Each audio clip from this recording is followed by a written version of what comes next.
To by bolo strašné. Nenareš to hlboko. Môže poškodiť tú krabicu. A počkaj, musíš aj z boku, však ako to nevidí.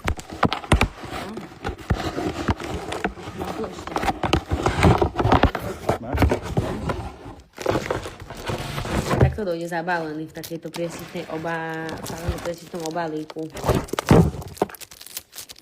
Ježiš, ja to ešte rozbijem.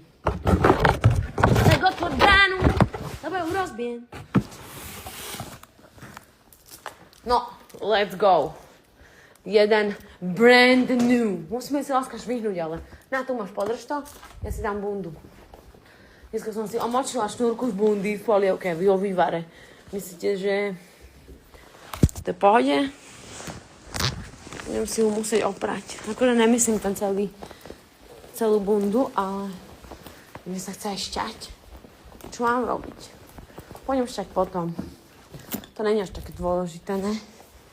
Tak otvor bránu. Lebo, než vidíš, tak otvor bránu, aby sme sa dostali von. Raz príde deň.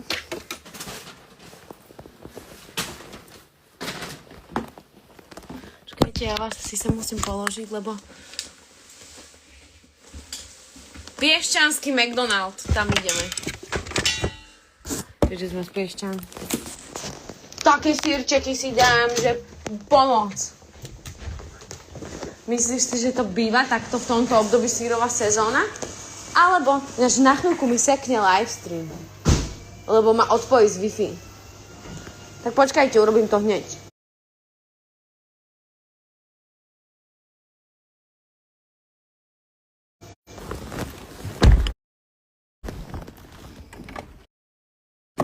No dobre, už som to prepojila.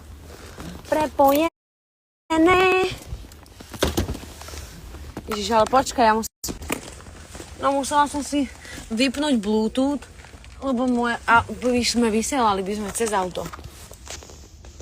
Keďže je prepojené automaticky.